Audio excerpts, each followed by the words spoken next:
لوجهك وعظيم سلطانك لك الحمد بالإيمان لك الحمد بالإسلام لك الحمد بالقرآن সকলে আবার পড়ে আলহামদুলিল্লাহ।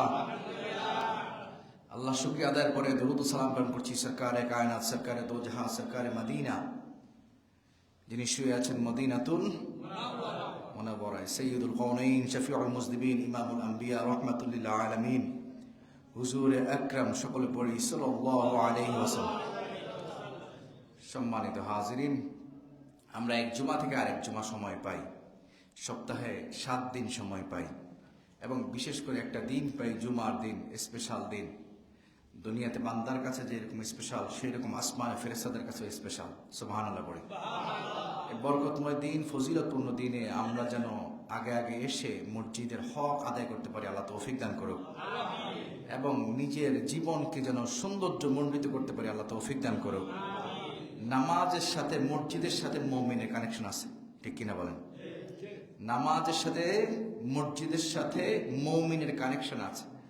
যার চেহারা যত সুন্দর, চেহারার মধ্যে যত নূর আছে, আল্লাহ ভালো কাজ করার কারণে, বান্দারা আল্লাহর হক আদায় করার কারণে আল্লাহ প্রত্যেকটা মুমিনের চেহারার মধ্যে নূর ঢেলে দেয়।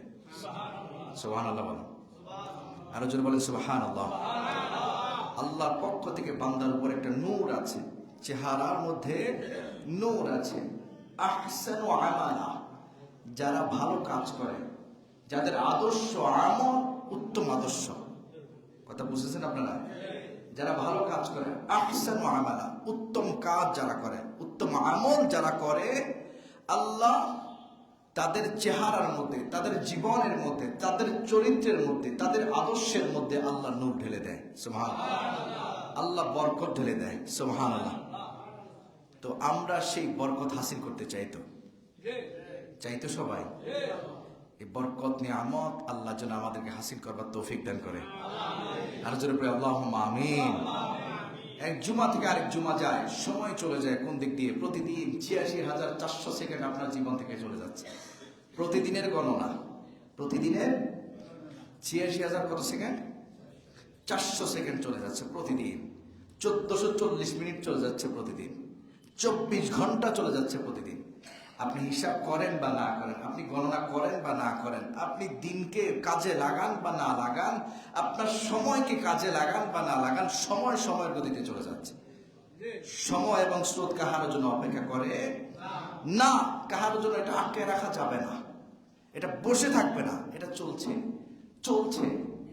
কিন্তু আল্লাহ এমন একটা সময়কে আটকিয়ে দিয়েছিল আল্লাহর বিশেষ বান্দাদের জন্য। সুবহানাল্লাহ। ইউশা বিন নুন আলাইহিস সালাম যখন তিনি যুদ্ধ করেছিলেন, আল্লাহ আসর ওয়াক্তকে আটকে দিয়েছে। আল্লাহু আকবার। শনিবার দিনের পরের দিন আর আসে নাই, যেন যুদ্ধটা শেষ হয়। তো আল্লাহ কিছু সময় চাইলে আটকে দিতে পারে, কিন্তু আল্লাহ সবার জন্য সময়কে উন্মুক্ত করে দিয়েছে। সময় সময়ের গতিতে দৌড়ায়, সময় সময়ের মতো করে চলায়। আপনি মনে করেন যে শীতকাল আসছে, দিনটা তাড়াতাড়ি চলে যাবে, রাতটা দীর্ঘ হবে, একটা সময় আসবে আবার দিনটা বড় হবে, রাতটা সংকুচিত হবে। না, আপনার দিন, আপনার রাত আপনার কাছ থেকে মুহূর্তে মুহূর্তে চলে যাচ্ছে। আপনি ভাবেন বা না ভাবেন, আপনি চিন্তা করেন বা না করেন, আপনি ফিকির করেন বা না করেন, কিন্তু রবের দেওয়া নির্দেশিত সময় চলে যাচ্ছে, ঠিক কিনা বলেন? তো প্রতিটা মুহূর্ত আমরা যেন কাজে লাগাইতে পারি, আল্লাহ তৌফিক দান করুক। আর জোরে বলে আল্লাহুম্মা আমিন। সম্মানিত হাজিরিন, আমরা গত জুমায় আলোচনা করেছিলাম যে আল্লাহর আযাব থেকে কেউ নিরাপদ নয়, আল্লাহর শাস্তি থেকে কেউ নিরাপদ নয়। আযাব আসবে, আযাব আসবে, কেউ নিরাপদ নয়। ইন্না আযাবা রাব্বিকা লাওয়াকিউ মা লাহু মিন দাফি'। আল্লাহর শাস্তি এটা সত্যি আসবে, অবশ্যই আসবে। এটাকে প্রতিহত করার মতো কোনো সামর্থ্য নাই। তা আমরা যাই শুনি, আমরা যেন এগুলা থেকে আমল করতে পারি। উদ্দেশ্য তো এটাই, ঠিক কিনা বলেন? নিয়ত ভালো হইতে হবে, তাহলে এটার মধ্যে বরকত দিবেন কে? বরকত দিবেন কে? ইন্নামাল আমালু বিন্নিয়াত। নিয়ত যত ভালো হবে তত আল্লাহ বরকত ঢেলে দিবে। সুবহানাল্লাহ বলি, আরো জোরে বলি সুবহানাল্লাহ। আপনার নিয়ত ভালো হওয়া চাই, ভালো কাজ করা চাই, ভালো চলবেন, নিয়ত ভালো করবেন, সবকিছুতে আল্লাহ বরকত দিয়ে দিবে। সকলে পড়ি সুবহানাল্লাহ। সম্মানিত হাজরিন, আজকে জুমায় আমরা একটা বিষয় নিয়ে, গুরুত্বপূর্ণ বিষয়, আমরা শেষ জামানায় আসছি, আমাদের জীবন চলছে, এই সময় আমাদের সবকিছুই প্রশ্নের সম্মুখীন আছে, সবকিছুই রিস্কের মধ্যে আছে, ঠিক কিনা বলেন? সবকিছুই আপনার জীবনের মধ্যে সবকিছুই সন্দিহান অবস্থায় আছে, হতে পারে না হতে পারে, করলে ভালো হতে পারে, খারাপ হতে পারে, বেশিরভাগ সম্ভাবনা থাকে খারাপ হওয়া।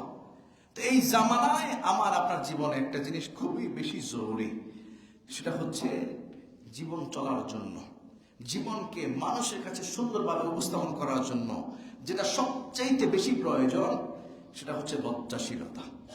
বুঝতে পারছেন? বলেন না, সেটা কি? লজ্জাশীলতা। লজ্জা থাকা লাগবে। এখন আমরা তো বলি লজ্জা নারীর ভূষণ, ঠিক কিনা বলেন? লজ্জা কার ভূষণ? নারীর ভূষণ। এই জন্য আমরা পুরুষের মুক্ত, এইরকম সুযোগ আছে? আল্লাহ কি তাদের জন্য ভাগ করে দিয়েছেন আর আমাদের জন্য দেন নাই? না, আল্লাহ সবার জন্য দিয়েছেন। লজ্জা হচ্ছে একটা মানবিক গুণ, এটা সবার জীবনে চাওয়া থাকা চাই, এটা সবার জীবনে চাই। যে মানুষটার মধ্যে যারা পরিমাণ হায়া আছে, সে মানুষটা অশ্লীল কাজ করতে পারে না, ঠিক কিনা বলেন? হায়া মানে লজ্জা, আর বেহায়া ফাহিশা। বুঝতে পারছেন? হায়া, লজ্জা, এটা হায়ার বাংলা কি? লজ্জা। আমরা হায়া শুনতে শুনতে এখন লজ্জাটার মনে হয় আরবি, ঠিক কিনা? যেহেতু হায়াটা আমাদের কাছে বেশি, এটা কমন হয়ে গিয়েছে। হায়া আরবি, এটার বাংলা হচ্ছে লজ্জা। আবার বেহায়া, এটার আরবি ফাহিশা, অশ্লীলতা। আজকে দেখবেন অবাধে ছেলে মেয়ে মেলামেশা করে, নাউজুবিল্লাহ। আজকে অবাধে চলাফেরা করতেছে, রাস্তাঘাটে, বাজারে, দোকানে, সেখানে যেখানে যান না কেন অবাধে মেলামেশা পাবেন। ছেলে মেয়ে, স্বামী স্ত্রী হোক, বাহিরের জগৎ আলাদা, ঘরের জগৎ আলাদা। আপনার যেখানে পর্দা করা দরকার, ফরজ, আপনাকে সেখানে করতেই হবে, এটার বাহিরে যাইতে পারবেন না, গেলে আপনি ফাসিক। বুঝতে পারছেন? আপনি কি? ফাসিক। আর যার কাছে হায়া আছে, লজ্জা আছে, ব্যক্তিত্ব আছে, তাকে বলা হয় গায়রত। গায়রত পর্যন্ত পার্সোনালিটি আছে, যার ব্যক্তিত্ব আছে, তাকে বলা হয় গায়রত বলা হয়। আর যাদের কাছে ব্যক্তিত্ব নাই, পার্সোনালিটি নাই, গায়রত নাই, তারাই হচ্ছে দাইয়ুস। কথা বলছেন আপনারা? অনেকগুলা সংজ্ঞা দিয়েছে এখানে, অনেকগুলা পরিভাষা আছে। হায়া নাই যার, তাকে বেহাইয়া বলা হয়। লজ্জা নাই যার, তাকে বেহাইয়া বলা হয়। যে অশ্লীলতায় নিমজ্জিত, তাকে বেহাইয়া বলা হয়। তাকে বেয়াদব বলা হয়, তাকে নানা ভাষায় ব্যবহার করা হয়। কিন্তু লজ্জা আমার আপনার সবার জিন্দেগিতে থাকা উচিত। কেন? আল্লাহ যেহেতু আপনাকে আমাকে সম্মানিত বানিয়েছে, আল্লাহ যেহেতু আমাকে আপনাকে বনিয়াদম বানিয়েছে, আমাকে আল্লাহ পাক একটা আবরণ দিয়ে দিয়েছে। সুবহানাল্লাহ। দুনিয়াতে আসার সময় আমার আপনার শরীরে কাপড় ছিল না, ছিল? বলেন না, ছিল? না, কাপড় ছিল না, একেবারে শূন্য গায়ে আসছি, খালি গায়ে এসেছি। দুনিয়াতে যখন আসছি আমার শরীরে কিচ্ছু ছিল না, দেওয়ার কোনো সুযোগও ছিল না, ওইভাবে নিয়ে কাপড় নিয়ে আসার সুযোগও ছিল না। আল্লাহ এইভাবে পাঠাইছে বান্দাকে, এই অবয়ব দিয়ে আল্লাহ পাঠাইছে। সে যত বড় মানুষই হোক না কেন, দুনিয়াতে আসছে খালি গায়ে, ঠিক কিনা বলেন? এমন কোন সুযোগ আছে যে সে বাচ্চা হয়ে জন্মাইবে, এই জন্য তার গায়ে কাপড় হয়ে আসছে? কোন সুযোগ নাই। আল্লাহ সবার জন্য এই বিধান করে দিয়েছে, দুনিয়াতে আসবা খালি গায়ে। তো আল্লাহ বান্দাকে পাঠিয়েছে, ওয়ালাকাদ কাররামনা বনি আদম। আল্লাহ বনি আদমকে সম্মানিত করেছে, বনি আদমকে সবার চাইতে উচ্চ মর্যাদায় সমাসীন করেছে, অন্য সব কিছু মাখলুকাতের চাইতে সম্মানিত করেছে।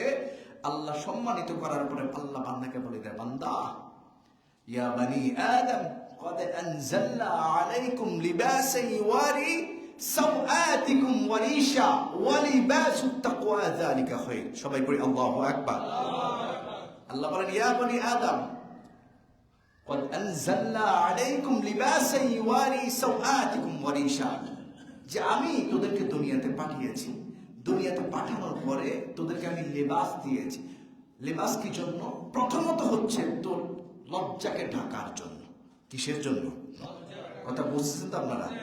লজ্জাকে কাপড় দ্বারা ঢাকা হয়। লজ্জাকে ঢাকার পরে তারপরে আল্লাহ বলেন সাওআতিকুম ওয়ারিশা, কাপড় দিয়ে লজ্জা ঢাকলি আবার কি হয়, এই কাপড় দিয়ে তোর সৌন্দর্য বাড়ে। সুবহানাল্লাহ। এখন ধরেন সতর ঢাকা নাভি থেকে হাঁটু পর্যন্ত, এর উপর আপনি চাইলে খোলা রাখতে পারবেন। এখন জিনিসটাকে দেখতে সুন্দর দেখাবে। আপনি প্রেসিডেন্টের মেয়ের বিবাহ খাইতে যেতে পারবেন এই কাপড় পরে? যাইতে পারবেন? প্রেসিডেন্ট অথবা প্রধানমন্ত্রীর কোনো অনুষ্ঠানে যাবেন, আপনি এই সামান্য একটা কাপড় পরে যাইতে পারবেন? ওই বাড়ি তো দূরে থাক, প্রেসিডেন্সি এরিয়া দূরে থাক, আপনাকে 5 মাইল দূর থেকে তাড়াই দেবে, বলবে যে এই লোক পাগল, এই লোক অসুস্থ, এই লোক মানসিক বিকারগ্রস্ত, তার অবস্থান নাই, তাকে তো ওই জায়গায় যাওয়া, দূরে থাক, তাকে এই এলাকার আশেপাশে থাকতে দেওয়া যাবে না, তাকে দূর দূর করে তাড়িয়ে দিবে। কেন? তার শরীরের লেবাস সুন্দর নাই, তার শরীরের কাপড় নাই, সে বুঝে না। এখন পাগল আর একজন সুস্থ মানুষের মধ্যে পার্থক্য আছে না নাই? আছে না নাই?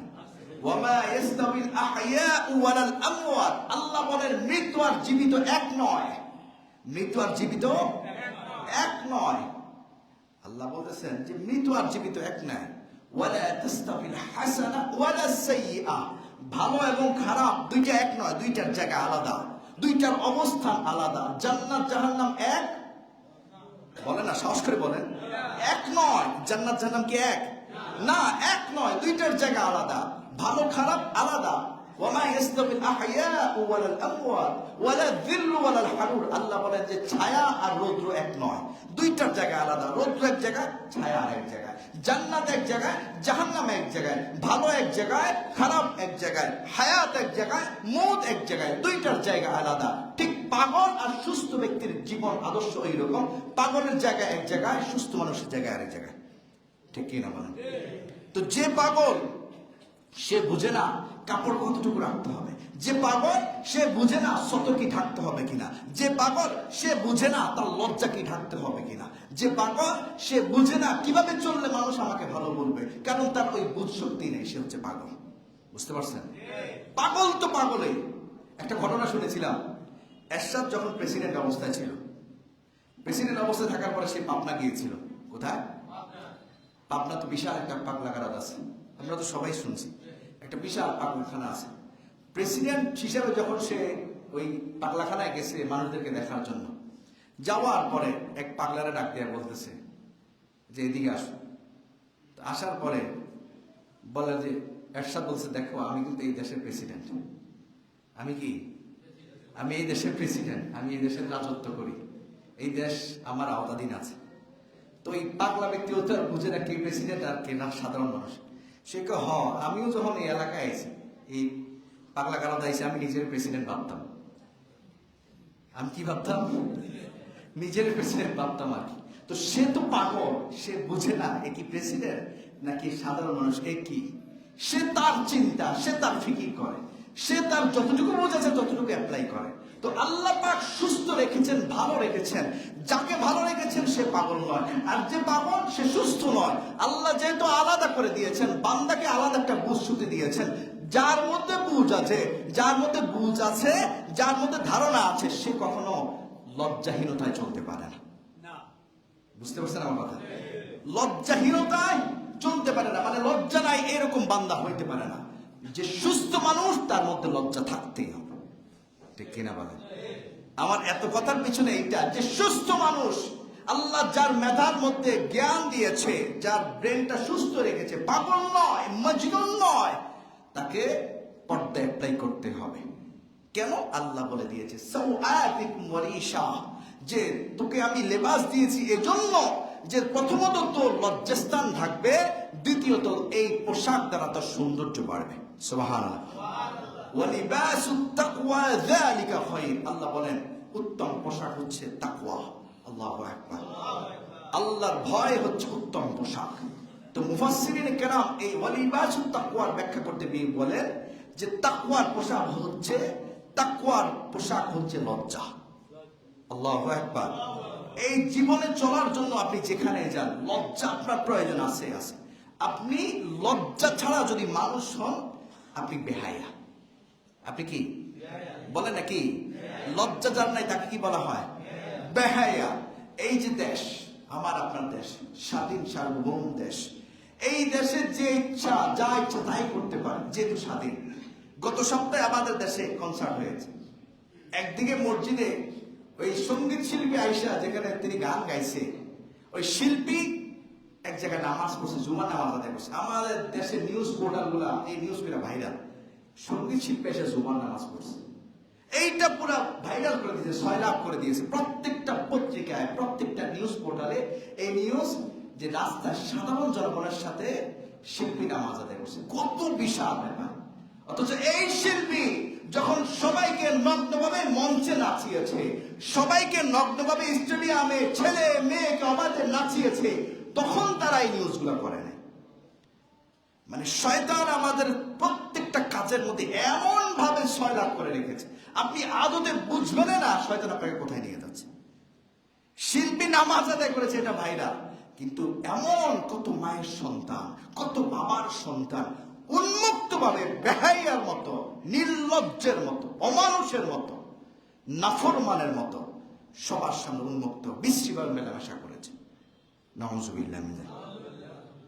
এই দেশে এটা নিয়ে কোনো কথা নেই, কোনো কথা নেই। কেন? ওই যার ছেলে তার দ্বারা তার কোনো ক্ষতি হয় না, আপনার আমার। এই জন্য কেউ কথা বলেন। আস্তাগফিরুল্লাহ আযীম। আর জন্য আস্তাগফিরুল্লাহ আযীম। আল্লাহ যেন আমাদেরকে মাফ করে দেয়। আর জন্য বলেন আল্লাহুম্মা আমিন। প্রয়োজন ছিল এইটা, নিউজ পোর্টালগুলোর এইটা নিউজ করা দরকার ছিল, যে যাদের সন্তানদেরকে, ওদেরকে চিহ্নিত করে যে আপনি বাবা হিসাবে আপনি একটা দাইয়ুস। আপনি কি? আপনি বাবা হিসাবে একটা অমানুষের পরিচয় দিয়েছেন। আপনি বাবা হিসাবে মনুষ্যত্বের পরিচয় দিতে পারেন নাই, ব্যর্থ আপনি। আপনার সন্তানকে উলঙ্গ অবস্থায় রাস্তার মধ্যে বিশ্রীভাবে মেলামেশা করেছে। নাউযুবিল্লাহ মিনাল। আরো জোরে নাউযুবিল্লাহ। এই পর্দা অনেক বেশি প্রয়োজন। আল্লাহ পাক আদম আলাইহিস সালাম, আমাদের পিতা আদম আলাইহিস সালাম, মা হাওয়া আলাইহিস সালাম, যখন জান্নাতে ওনারা ফল খেয়েছেন, ফাদাল্লাহুমা বিগুরুর ফালাম্মা যাqa আশ-শাজারাতা বাদাত লাহুমা সাওআতুহুমা ওয়া তাফিকা ইয়াখসিফানি আলাইহিমা মিন ওয়ারাকিল জান্নাহ। যখন জান্নাতে তারা ওই ফল খেয়েছে, ফল খাওয়ার পরে মুহূর্তের মধ্যে জান্নাতি পোশাক খুলে পড়ে গিয়েছে। আল্লাহু আকবার। আমার কথা বুঝতেছেন তো আপনারা? যে জান্নাতি পোশাক খুলে পড়ে গিয়েছে, তখন কি করবে? দেখেন, লজ্জার বিধান ওইখানেও ছিল, লজ্জা ওইখানেও ছিল। এখন কি করবে? এতদিন কাপড় ছিল, আজকে কাপড় নাই।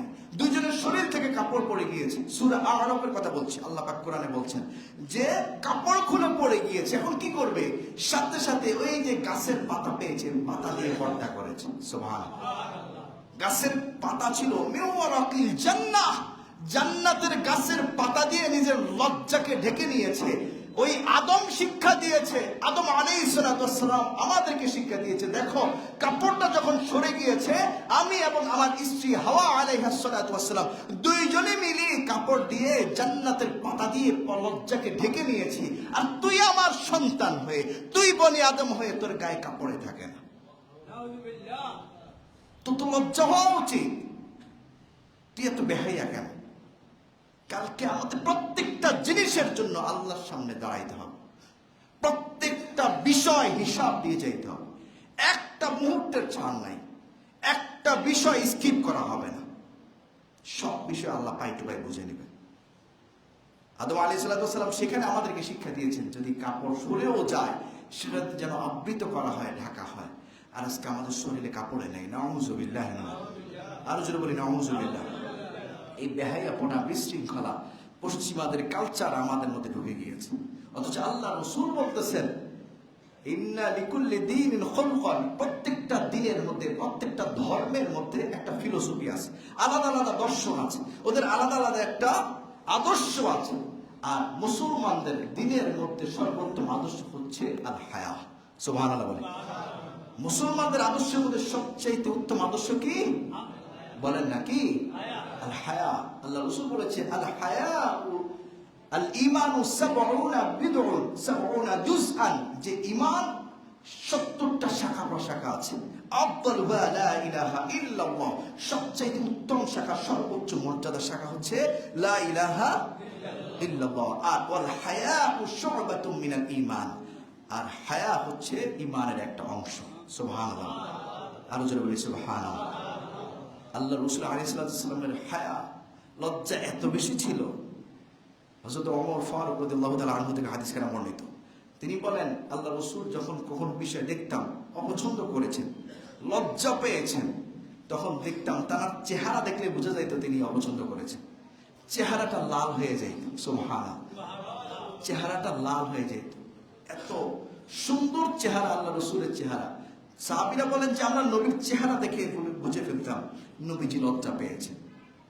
আর আপনার চেহারা থেকে নূর যাইতে যাইতে আপনি লজ্জা পান না, এর চেয়ে ভয়ঙ্কর কিছু হলে বোঝা যায় না। ঠিক কিনা বলেন? কেন? আপনার চেহারা থেকে নূর চলে গিয়েছে। আপনার হায়া বলতে কিছু নাই, লজ্জা বলতে কিছু নেই। না ঘরের বিবির সাথে আছে, না সন্তানের সাথে আছে, না বাজারে আছে, না ঘাটে আছে, না ময়দানে আছে, কোথাও লজ্জা নাই। নির্লজ্জের আবার লজ্জা কিসে? ঠিক কিনা বলেন? নির্লজ্জের আবার লজ্জা কিসে? আপনি যদি জিজ্ঞেস করেন যার লজ্জা নাই তার কি নাই, উত্তর পাবেন যার লজ্জা নাই তার কিচ্ছু নেই। ঠিক কিনা বলেন? যার লজ্জা নাই জিজ্ঞেস যদি করা হয় আচ্ছা যার লজ্জা নাই তার কি নাই, উত্তর পাবেন যার লজ্জা নাই তার কিচ্ছু নাই। যে নির্লজ্জ বেহাইয়া, সে খালি গায়ে হাঁটতে পারে, সে রাস্তার মধ্যে নগ্ন হয়ে হাঁটতে পারে, সে নেশা করতে পারে, সে জেনা করতে পারে, সে সুদ খাইতে পারে, সে ঘুষ খাইতে পারে, সে দুর্নীতি করতে পারে, সে পরের হক মেরে খাইতে পারে, সে মিথ্যা কথা বলতে পারে, সুবলখুরি করতে পারে, বাটপারি করতে পারে, আরেকজনের ক্ষতি করতে পারে, কোনো জবাবদিহিতা নাই। কেন? তার লজ্জা নাই। কেন? লজ্জা নাই, লজ্জা নাই। অথচ আল্লাহ রাসূল বলেছেন আল হায়া লা ইয়াতি ইল্লা বিখাইর, হায়াটা উত্তম ছাড়া, কল্যাণ ছাড়া আর কিছুই আনে না। সব কিছু যাই আনে কল্যাণ নিয়ে আনে। সুবহানাল্লাহ বলবেন না? হায়া, লজ্জা নিয়ে আসে, কল্যাণ নিয়ে আসে। কি নিয়ে আসে? লজ্জা নিয়ে কল্যাণ নিয়ে আসে। আল্লাহ রাসূল বলেন যখন আল্লাহ কোন বান্দার ইদা আরাদাল্লাহ, আল্লাহ যদি চায় কোন বান্দার ধ্বংস হোক, নাউযুবিল্লাহ বলেন, আর জোরে নাউযুবিল্লাহ। ইদা আরাদাল্লাহু বিআবদি হালাক, আল্লাহ যদি কোন বান্দার ধ্বংস চায়, আল্লাহ প্রথম তার থেকে লজ্জা উঠায় নেয়। নাউযুবিল্লাহ। নাযা মিনহুল হায়া, আল্লাহ তার থেকে কি উঠায় নেয়? বুঝেন না মনে হয় কথা? উত্তর দেন। আল্লাহ কি উঠায় নেয়? কোন বান্দার যদি ধ্বংস চায় আল্লাহ কি উঠায় নেয়? লজ্জাটা উঠায় নেয়। তো তারপরে কি হয়? আল্লাহ রাসূল বলছেন তারপরে কি হয়? তারপরে হয় তখন তার মধ্যে বিদ্বেষ পরায়ণ দেখা দেয়, বিদ্বেষ পরায়ণ হয়ে ওঠে। লজ্জা চলে গেলে বিদ্বেষ পরায়ণ হয়ে ওঠে। আর বিদ্বেষ পরায়ণ যখন সে হয়, হিংসা বিদ্বেষ যখন বেড়ে যায়, তখন তার মধ্যে আমানতদারিতা চলে যায়। কি চলে যায়? আমানতদারিতা চলে গেলে সে খেয়ানতকারী হয়। নাউযুবিল্লাহ। আর খেয়ানতকারী যখন সে হয়, তখন আল্লাহ পাক তার থেকে ঈমানের রশিটা ছিনিয়ে নিয়ে যায়। নাউযুবিল্লাহ। কথা বুঝছেন আপনারা? আল্লাহ রাসূল বলেছে আল্লাহ পাক যখন কোনো বান্দার ধ্বংস চায়, মানে বান্দার ধ্বংস হয়ে যায়, আল্লাহ যদি কোনো বান্দার চায় প্রথম তার থেকে লজ্জা উঠিয়ে নেয়। লজ্জা উঠিয়ে নেওয়ার পরে তার কি হয়? সে বিদ্বেষ পরায়ণ হয়ে যায়। বিদ্বেষ পরায়ণ হলে আল্লাহ পাক তার থেকে আমানতদারিতা উঠিয়ে নেয়। আমানতদারিতা উঠিয়ে নেওয়ার পরে সে খেয়ানতকারী হয়ে যায়। আর এই খেয়ানতকারী হলে আল্লাহ পাক কি করে? তার থেকে ঈমানের রশিটা ছড়ায় নেয়। ঈমানের রশি গলার থেকে যখন ছড়ায়, আল্লাহ পাক তাকে ধ্বংস দিয়ে দেয়। নাউযুবিল্লাহ। আওয়াজ দিয়ে বলেন নাউযুবিল্লাহ। হায়া যার মধ্যে থাকবে না, লজ্জা যার মধ্যে থাকবে না, তার ধ্বংস অনিবার্য। সে যা ইচ্ছা তাই করতে পারবে। সে সন্তানের সামনে মাকে মারতে পারবে, পারবে কি পারবে না? আমাদের সমাজে কালচার আসেনি? স্ত্রীকে স্বামীর সামনে বেহায়ার মতো মারে, নির্লজ্জের মতো মারে। আপনি তো এটাও করতে পারতেন, না বুঝতে আছে ঠিক আছে, তোর লগা হল্লার পরে বোঝাপড়া আছে, বলতে পারতেন না? বলতে পারতেন না? কিন্তু না, তুই তোকারি শব্দ তো আছে আছে। তুই তোকারির সাথে সন্তানের সামনে মায়ের গায়ে হাত তোলে। আমরা সবসময় একটা আয়াত পড়ি, আর রিজালু কাওয়ামুনা আলান নিসা, নারীদের উপরে পুরুষদের নেতৃত্ব আছে। ঠিক না? কর্তৃত্ব, নেতৃত্ব নারীদের উপর পুরুষের আছে, অধিকার আছে। কিন্তু আরেক জায়গায় যে আল্লাহ বলেছে ওয়ালাহুন্না মিসলুল্লাযী আলাইহিন্না বিল মারুফ ওয়ালির রিজালি আলাইহিন্না দারাজা, নারীদেরকে ভালোবাসতে হবে, মহব্বত করতে হবে, তাদের সাথে ভালো আচরণ করতে হবে। ওয়ালির রিজালি আলাইহিন্না দারাজা, আবার পুরুষদের কাছে নারীদের সম্মানও আছে। এ আর পড়বে না। কেন? আয়াত পড়লে তো কর্তৃত্ব চলে যাবে। অথচ আল্লাহ সম্মান দিয়েছে, হুন্না লিবাসুল লাকুম ওয়া আনতুম লিবাসুল লাহুন্না। তারা তোমাদের কাছে লেবাস স্বরূপ, তোমরা তাদের কাছে লেবাস স্বরূপ। তারা যে মর্যাদা পাবে তোমার কাছে, তোমরাও সেই মর্যাদা পাবে তাদের কাছে। কিন্তু ওইটা কিচ্ছুই হয় না। নারীদেরকে এখন মানে কি বলবো, ঘরের মধ্যে কামলা বেটির মতো ব্যবহার করা হয়। সন্তানের সামনে আপনি যে মহিলার সাথে খারাপ আচরণ করছেন, আপনার স্ত্রীর সাথে, এই ছেলে একদিন তো তার বউকেও মারবে।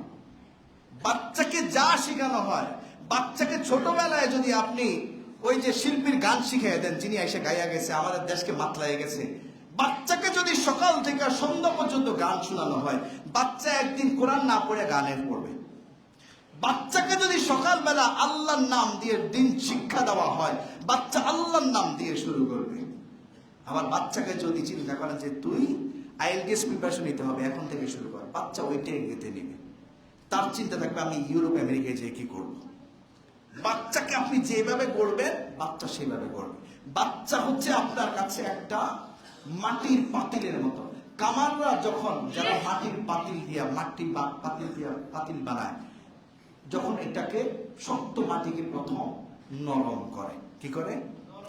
নরম করে, পানি দিয়ে নরম করে, তারপরে যে অবয়ব দিতে চায় সে অবয়ব দিতে পারে। দেওয়ার পরে আবার যখন এটা পোড়া দেয়, পোড়া দেওয়ার পরে এটা আগের মতো ফিরে যায় না, মানে নরম করতে পারবেন না, ঠিক কিনা? নরম করতে গেলে ভেঙে যাবে। ধরুন মাটির ব্যাংক যারা বানায়, আমরা তো চিনি, মাটির পাতিল চিনি না? এটা নরম করবেন যখন পানি দিয়ে, তখন এটা যেভাবে আপনি চাইলে পাতিল বানাইতে পারবেন, চাইলে কলস বানাইতে পারবেন, চাইলে এটাকে অন্য অবয়ব দিতে পারবেন। কিন্তু যখন এটাকে পোড়া দিয়ে ফেলবেন, তখন আর এটা হবে না।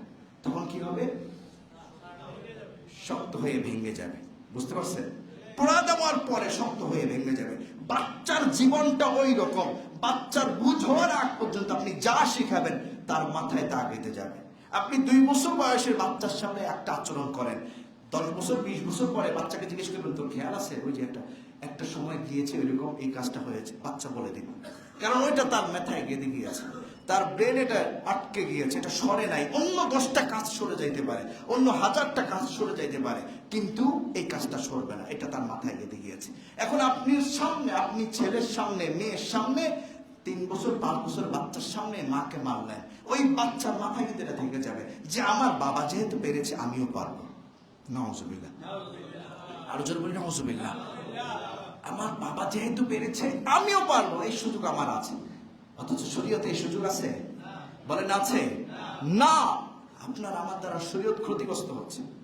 সারাদিন রাস্তার মানুষের জন্য এক বয়ান, সারাদিন বাহিরের মানুষের জন্য এক কথা, এক উপদেশ, এক আদেশ, ঘরে গেলে আরেক আদেশ। অথচ আল্লাহ রাসূল বলেছেন আকমালুল মুমিনিনা ঈমানান ওয়া আহসানুহুম খুলুকান। প্রকৃত ঈমানে ভরপুর সেই বান্দা যার আদর্শ চরিত্র ভালো। সুবহানাল্লাহ। আহসানুহুম খুলুকান, উত্তম আদর্শ যার আছে। খিয়ারুকুম লিনিসাইহিম, আল্লাহ রাসূল বলে তোমাদের মধ্যে সর্বোত্তম সেই বান্দা যে তার স্ত্রীর কাছে ভালো। সুবহানাল্লাহ। যে তার সহধর্মিনীর কাছে ভালো। এখন দুনিয়ার সবার কাছে আপনি ভোট চাইতে গেলে সবার ভোট নেবেন, 100%-এর মধ্যে আপনি 90% ভালো মানুষ হিসেবে পাবেন। আছে না এরকম? বলেন অনেক ভালো মানুষ আছে না? যে 100 জনের মধ্যে 90 জনের ভোট দিছে, ভোট ভালো, সেই লোক ভালো মানুষ। 10% খারাপ, মানে তার বিরুদ্ধে যাইতে পারে, স্বাভাবিক বিষয় যাইতে পারে। 100 ভোট নেওয়ার পরে 90 ভাগ আপনার পক্ষে ভোট পড়েছে, 10 ভাগ আরেকজনের পক্ষে ভোট পড়েছে, কিন্তু ঘরের মধ্যে একটা সিল পড়ে গিয়েছে আপনি খারাপ। এই 100 ভোটের একটা মূল্য নাই। 100 ভোটের কোনো মূল্য আছে? কেন? আল্লাহ রাসূল বলে দিয়েছে যে তোমার মূল সাইন এখান থেকে পড়বে, তোমার আসল সিল এখান থেকে পড়বে। কেন? তোমার স্ত্রী তোমাকে সারা জীবন দেখে, তোমার পাশে থাকে, 24 ঘন্টা তোমাকে অনুসরণ করে, তুমি কি করো, কিভাবে চলো, সব কিছু দেখে। এই জন্য স্ত্রী সবচাইতে ভালো বোঝে আমার স্বামী কেমন, স্বামীর সার্টিফিকেট কেমন হইতে পারে। এই জন্য আল্লাহ রাসূল বলেছে স্ত্রী যদি তোমাকে ভালো বলে সেটাই ভালো। সুবহানাল্লাহ বলেন, আরো জোরে বলি সুবহানাল্লাহ। কিন্তু ওই জায়গায় আমরা সার্টিফিকেটের মধ্যে একদম 0 পাবো, ঠিক কিনা বলেন? 100-তে 33 পাইলে পাস, কিন্তু আমরা বেশিরভাগ মানুষে 100-তে 10ও পাবো না, ঠিক কিনা বলেন? আবার হয়তো বা পাইলো, আবার এই জায়গার মধ্যেও জবরদখল, কইব বউরে কইব যে তুই হাসা করি কর, আসলে ক আই কি বালানি, হাতের মধ্যে কি লাঠি, হাতের মধ্যে কি লাঠি, মানে তো বউ তো লাঠিরে ডরাইবো, বলো তো আমরা কথা থেকে খেয়াল করতো আছে না নাই? নাউজুবিল্লাহি মিন যালিক। আল্লাহ পাক আমাদের হেফাজত করবে, আল্লাহুম্মা আমিন। এই যে সন্তানের দ্বারা, সন্তানকে সামনে নিয়ে স্ত্রীকে মারলেন, মাকে মারলেন, সন্তানকে দিয়ে সিগারেট আনাইলেন, সন্তানকে দিয়ে নেশাদ্রব্য আনাইলেন, সন্তানের সামনে আরেকজনকে গালিগালাজ করলেন, সন্তানের সামনে আরেকজনের সাথে খারাপ আচরণ করলেন, সন্তানের মাথায় তা কেটে যাচ্ছে। এইটা একদিন আপনি এটার ফল পাবেন, আপনি এটা ফল পাবেন। আমি সবসময় একটা ঘটনা বলি যে এক লোক, সে কি করছে, অফিসের মধ্যে বসে তারে থাপ্পড় দিছে, বস হিসাবে থাপ্পড় দিতে পারে, তার পাওয়ার আছে, থাপ্পড় দিছে। এখন এই লোক কি করছে, মানে বাহির হইয়া কিছু তো করতে পারবে না, বিবির সাথেও আর কিছু মানে অন্য আর মানুষের সাথে আর কিছু করতে পারবে না। সে কি করছে, বিবিরে কাছে পাইছে, বিবিরে দিছে থাপ্পড়। কি করছে, বিবিরে থাপ্পড় দিছে। অফিসের বসে তারা থাপ্পড় দিছে, আর সে এসে কি করছে, বউর উপরে ঝাল তুলছে। কারণ বউ বিবিও না, কি কারণ আমার থাপ্পড় দিছে আমি কিছু জানি না, কেন মারলি আমি কিছু জানি না। বিবি কি করছে, ঝাল উঠাইছে সন্তানের উপর, বাচ্চারে মারছে, শুধু শুধু মারছে। এরকম অনেক আছে, অনেক মা অন্যায় ছাড়া বাচ্চাকে মারবে, আর পশুর মতো মারে, নাউজুবিল্লাহ, পশুর মতো মারে। আপনাদেরকে একটা কথা বলে রাখি, আমাদের সমাজ একটা কালচার আছে যে বাবা মেয়েকে ভালোবাসবে, মা ছেলেকে ভালোবাসবে, আছে না নাই? ওইটা ভাগ করে নিয়েছেন আপনি, আল্লাহর কাছে ভাগ আছে, ভাগ আছে। এই ধরেন এই ছেলেটার বাবা অথবা মা মারা গেল, তাহলে তো একজনের হক বঞ্চিত হইল। যেহেতু মাকে ভালোবাসে, ছেলের যদি মা মারা যায় তাহলে ছেলের সব শেষ। আবার মেয়ের বাবা যদি মারা যায়, মেয়ে শেষ, ঠিক কিনা বলেন? আপনি ভাগ করবেন কেন? আপনি স্ত্রীকে বলে দিবেন না আমাদের কাছে ভাগ নাই, দুইজনে আমাদের কাছে সমান, ঠিক কিনা বলেন? কোনো ভাগ নাই। তো এই মা কি করছে, বাচ্চাকে মারছে। বাচ্চাকে মারার পরে বাচ্চারও জিদ আছে, জাল আছে। বাচ্চা কি করছে, রাস্তা দিয়ে যাইতে কুকুরে পাইছে, কুকুরে লাথি মারছে। লাথি মারার পরে ওই যে বস একদিন রাস্তা দিয়ে যাওয়ার সময় কুকুরে দিছে কামড়। ওই যে কুকুরে কামড় দিছে, কুকুরে আরেকজনের লাথি খাইছে, কুকুরে কামড় দিছে, আর বস কামড় খাইছে, ওই যে থাপ্পড় দিছে। বুঝতে পারছেন? জীবনটা এরকম ঘুরবে, আপনার সাথে ঘুরবে। সূর্য যেরকম ঘুরে, ওয়াশ-শামসু তাজরি লিমুস্তাকাররিন লাহা, ঘরে ঘুরে ঘুরে জীবনটা আপনার সাথে সাথে ঘুরে। এই জন্য যাই করবেন এটার ফল পাবেন, দুনিয়াতেই পাবেন। বুঝতে পারছেন? আজকে ইনশাআল্লাহ 20-এর মধ্যে শেষ করবো। কথা যদি আরো 200 কথাও থাকে আমি আর আগাবো না, আপনাদের মহামূল্যবান সময় নষ্ট হয়। ইনশাআল্লাহ সামনের সময় আলোচনা করবো। আল্লাহ আমাদের কবুল করেন, আল্লাহুম্মা আমিন। আলোচনা করি, আল্লাহুম্মা আমিন। আমাদের এখানে মাহফিল